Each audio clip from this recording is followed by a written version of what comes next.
Are we expecting? Okay. We're going to get started. So it's Planning and Land Use Management Committee, Member 6, been joined by Honorable Councilmember Ms. Englander, and we are expecting Councilmember Weezar, the most honorable as well. We do have several items today. Today, Election Day, and hope people that are listening are either have voted or contemplating to vote. That's very important. So let's move on the items we can move on. We do have cards on items 4 and 6, but on item 1, we could approve and refer to the Bureau of Engineering. Item 2, if my colleague agrees, we can move that on a consent. Chairman Reyes, just one comment on that. There are 2 contracts that dropped out, so the number is now 51. And I submitted a revised report. And that's for the record? Yes. Okay. Thank you. So we're down to 51 from 53. Okay. And item 3, we could approve and have the city attorney prepare the ordinance. Item 5, we can continue to May 21st, 2013, hopefully in Plum, and June 25th in council. 6, we're going to continue to November 13th in council, in Plum, I'm sorry, and November 20th in council. I do have a card on that. And that card for item 13, Roberto? Councilman, just to be clear, on item 3, you were approving the city attorney prepare ordinance. Right. That ordinance has been prepared already. Okay. It's been prepared. Yes, sir. Oh, I thought we were going to ask him to. No, Okay. it has been. Glad you caught that, Roberto. Okay, so we can move on those items? You have a second? Any questions? Okay, we can move on those items. So on item 6, on 4, we are holding it special for cards. Item 6, I understand that the applicant or the appellant is here. Okay.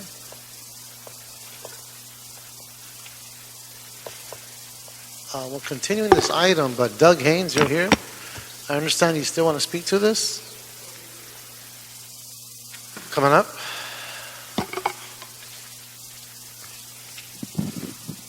Thank you very much. My name is Doug Haynes with the La Mirada Ever Neighbors Association. I appreciate it giving me an opportunity to speak really briefly prior to next week. I just wanted to say a couple things. One, there were actually 2 council files that are related to this project. First was the original. We came before you 2 years ago, and that's 092092. So if you have an opportunity, have your staff review that one. We have about 800 pages of objections in that council file, in addition to the existing council file that's on the agenda. Also, there are 3 appellants this time. Our neighborhood association, in conjunction with Citizens Coalition Los Angeles, the Los Angeles Alliance for a New Economy, and their concern is regarding the size of this super target, which would be 164,000 square feet as part of a 420,000 square foot development. And they're concerned obviously about jobs, minimum wage jobs versus the union jobs of all the grocery stores. And also the applicant is appealing it also regarding one issue. So at that, I'll just leave it, and we look forward to next week speaking further on the matter. Thank you. Thank you, sir. So we will continue that item to November 13th and council November 20th. Let's hear from the Director of Planning. Good afternoon. Michael LeGrand, Director of Planning. A few updates for the committee. We have a lot of activity going on with the neighborhood councils, as well as outreach and education and conversation. We'll be before the Valley Alliance and Neighborhood Councils this Thursday at their event at CBS Studios, talking to them and also doing a Planning 101 training to bring their members up to speed on new ordinances and work programs, as well as discuss the zoning code update process that we're undertaking. So we're excited to get in front of the Valley Alliance and Neighborhood Councils, and we're happy to have them host us that evening. Also this weekend on Saturday, we'll be before the Plan Check Neighborhood Council. downtown, talking about the various work programs that are underway, as well as the major projects that have gone through the department this year, and discussing with them a number of their issues in the upcoming year and how we can continue to work closely with them. In addition, something that's very important to Councilman Reyes, the CASP, the Cornfields Arroyo Seco Specific Plan, will be going back before the City Planning Commission this Thursday for review, and we anticipate receiving a vote that day. So we'll be happy to hopefully bring that forward if the commission acts to this body very shortly. I know your staff and our staff spent a lot of time on that. We feel we have a very strong recommendation for the Planning Commission, and we think this is a real new direction for TOD planning in an urban area. So we're really excited about that project. Fantastic. The Hollywood Millennium EIR is currently in public circulation until the middle of December, so we're excited to see that environmental impact report for the Capitol Records site and the proposed towers adjacent to that move forward through our EIR process, and that project will be before the council sometime next year. Yes, it'll be next year. And then one more update, we had a zoning boundary adjustment meeting for the NBC Universal project this past week. The Zoning Boundary Adjustment Committee was myself, the CLA, the CAO, and Councilmember Labange was appointed to it, and they unanimously approved the NBC Universal annexation portions of the project to move forward to full City Council, and with some suggested conditions to make it cost neutral to the city. And so we are happy to see that project move forward, and the signage aspects and the development agreement will be before this body shortly. You already approved the actual development project, and that'll be before the City Council shortly, so you'll see it in two packages basically coming before the City Council in short order. And that concludes my report. I'm available for any questions. Fantastic. And I think if we give you 3 minutes, you'd probably do it all in 3 minutes, too. All right. That was pretty quick, Michael. But I was going to say, too, that on the CASP, it's a 660-acre site, and 40% of that property is controlled by government.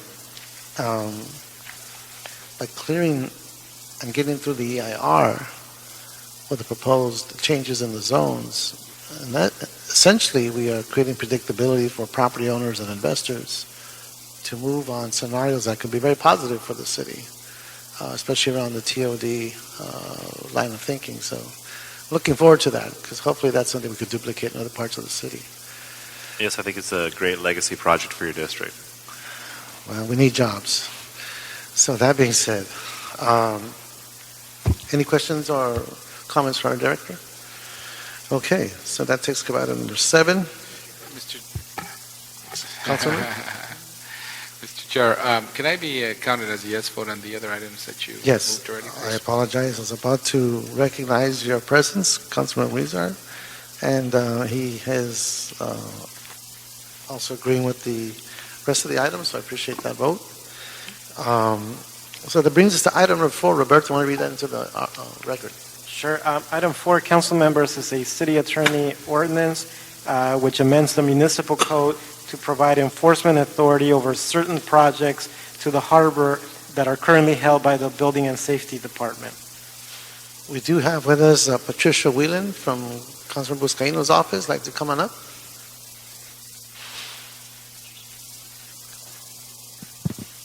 Good afternoon. Good afternoon.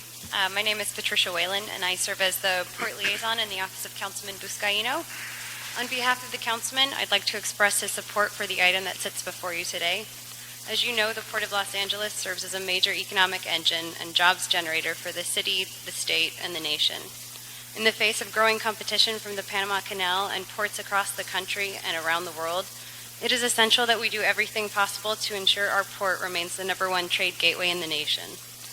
This ordinance is one important step to ensuring we are able to do just that. By enhancing our ability to expedite the permitting process for maritime-related construction at the port, we are ensuring our ability to stay competitive in the global marketplace. On behalf of Councilman Buscaino, I'd like to thank you, Councilman Reyes, for your leadership in moving forward with this ordinance, and each of the committee members for your consideration of this important matter. I would also like to commend the great efforts undertaken by the Harbor Department and the Department of Building and Safety to draft this ordinance. This truly is a shining example of what can be accomplished when two departments work together to make the city of Los Angeles a better place to do business. Thank you. Thank you, Ms. Whelan. Thank you for your time, and look forward to continue working with Councilmember Buscaino on this. I'd like to ask the department representatives, Ms. Reese, if you'd like to come on up and introduce them, and just speak a little to the issue. And I think it's a form of celebration in terms of achieving this threshold. So I'd like to ask them to come on up and just give us the Reader's Digest version of what this really means. So, good afternoon, honorable council members. My name is Cynthia Ruiz, and I'm Deputy Executive Director of External Relations at the Port of Los Angeles. As you know, the Port of Los Angeles is a #1 container port, not only in the nation, but in the Western Hemisphere. And earlier this year, Council, with the leadership of Councilmember Reyes and Councilmember Joe Buscaino, we had a hearing in City Council on the issue of Beat the Canal. So basically, the Panama Canal is widening to be able to accommodate the bigger ships. So we believe that it's our responsibility to make sure that we stay competitive.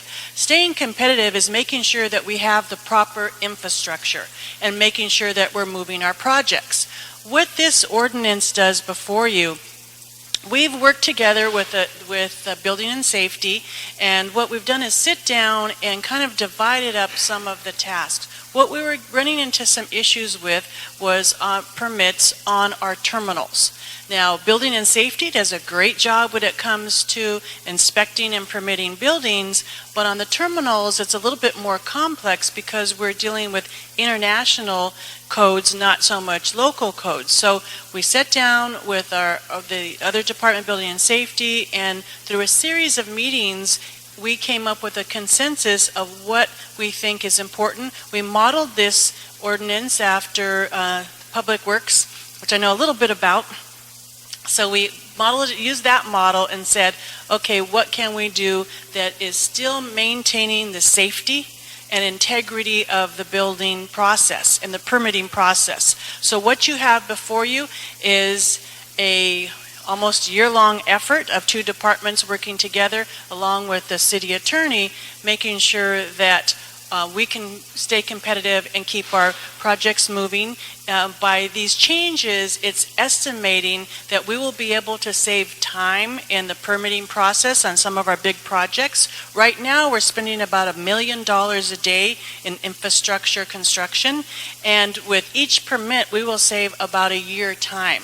So that old saying, time is money. So we feel that this is good for the city, good for the department, and I want to acknowledge Mike Christensen, who's also Deputy Executive Director at the Port, and Bud Overham, as we all know, the General Manager of Building and Safety, and they can answer any questions. We're happy to see this moving forward. It's really a true celebration of two departments working together and the city getting it right and staying competitive in these tough economic times. Thank you, Ms. Reese. Thank you for your leadership and stewardship as well. And gentlemen, like to come on up and share a comment. Council members, Mike Christensen, Deputy Executive Director. And I'd like to give a special thank you to you, Councilmember Reyes, for the leadership you've shown in this, and also to Bud Overham, the General Manager of Building and Safety. This truly is an example of two city departments coming together for the greater good of the city of Los Angeles.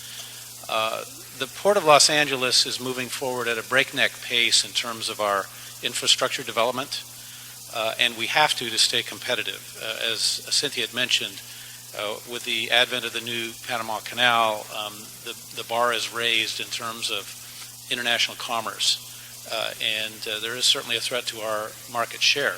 So what is happening through this ordinance is we will have the ability to review and permit and construct world-class, state-of-the-art infrastructure, taking advantage of the very latest technologies that are in the world that perhaps have not been reflected in the current codes that Building and Safety is required to review. We have the ability to do that at the Harbor Department and we permit it, review it, and inspect it, just as we do certain other features as wharves and bridges and things that we've done traditionally. And one of the fruits of this labor will be the construction of the first fully automated container terminal on the U.S. West Coast at the Port of Los Angeles, giving us a ringside seat to the newest technology that's out there. and bringing that in pretty much right about the same time as the new Panama Canal goes in service, thanks to this cooperative effort between Harbor and Building and Safety. Great, thank you, sir. Mr. Overham. Let me just quickly add that I want to assure all of you that the safety of these facilities is being preserved and I think in being enhanced. Again, we're the Building and Safety Department. Safety is our top priority. The truth is that some of this maritime equipment is very specialized. We simply do not have the level of expertise to deal with these very specialized international maritime equipment.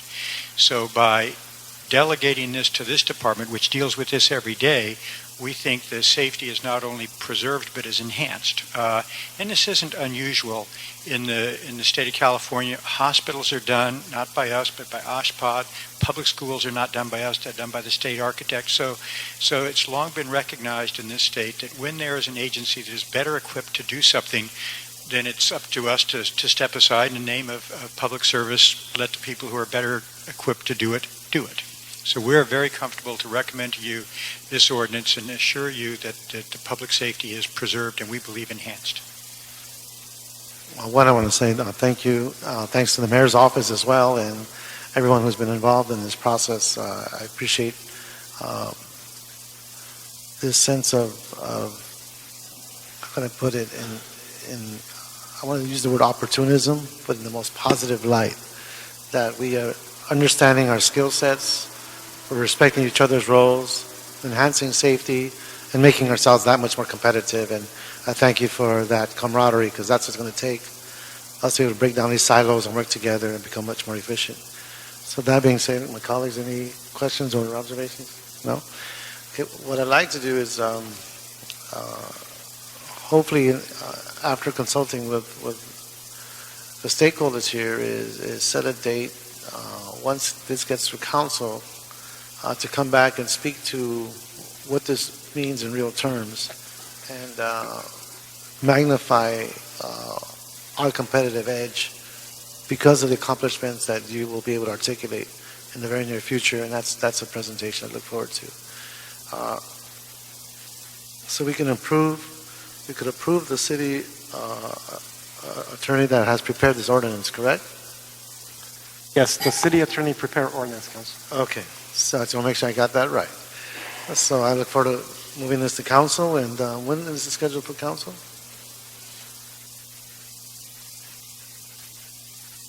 Sure.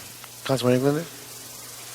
While you're looking that up, I'll just make a quick comment and just say to Cynthia Ruiz and to the port, thank you for, and particularly to Joe Buscaino as well, and his staff, who's done a great job on this. And this is something that is so important for all the issues that you outlined in to streamline the process. And also, shout out to Building and Safety and to Bud and his team, because historically in the city, and it's not really about a general manager or the management of the staff, but the culture is a lot of the departments, quite frankly, don't want to give up anything at all, whether they feel it's a sense of giving up power or control or whatever that might be.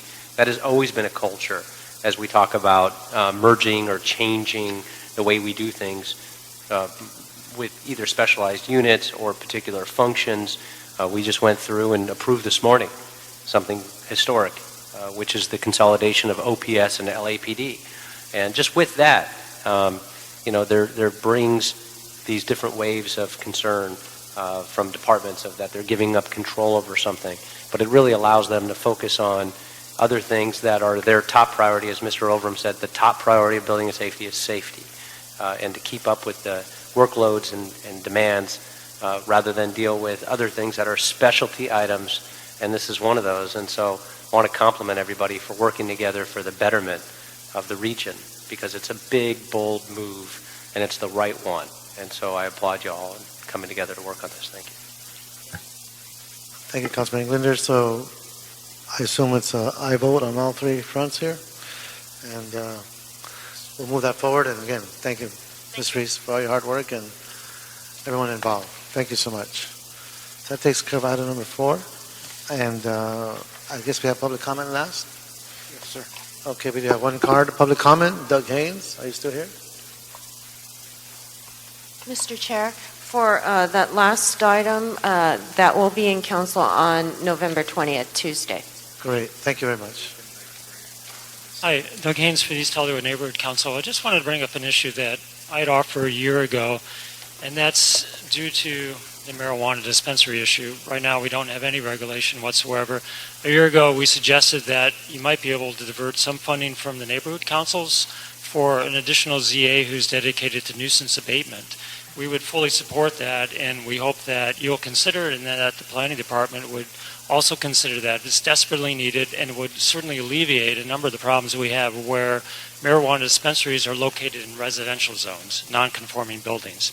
So think about it, and we're willing to give you money if you'll direct it towards that purpose. Thank you. Thank you, Mr. Haynes. See no one else for public comment? This meeting is adjourned.